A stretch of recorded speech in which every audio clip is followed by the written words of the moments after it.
sa pangangalaga ng ating mga mata. Sa Family Eye Care makakaasa.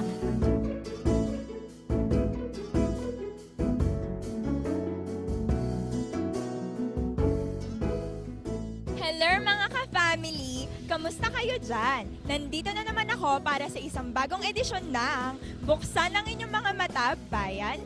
Ibabahagi ko naman sa inyo ngayon ang aking kaalaman tungkol sa iba't ibang uri o kondisyon ng sakit ng ating mga mata.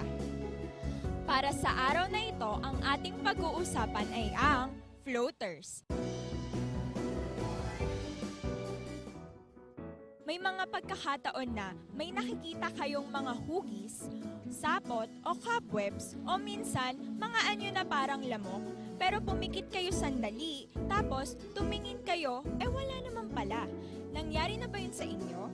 Pwes, kung ang sagot nyo ay oo, malamang kayo ay mayroong floaters. Ang floaters ay kadalasang dulot ng pagtanda o pagtuyo ng gel sa ating mga mata. Ito ang mga dahilan kaya parang may nakikita tayong mga batik-batik o mga bilog na bagay sa ating paningin. Maaari itong magamot ng maayos, ngunit mas maigi na kayo ay kumonsulta muna sa inyong doktor para sa tamang lunas ng mga floaters. Ang talino ko lang, no? Akalain niyo yun? Pero mas magaling di hamak ang mga nagbahagi sa akin ng mga impormasyong ito.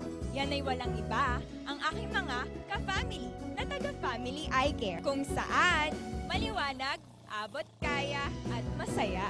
Family Eye Care, maliwanag ang buhay.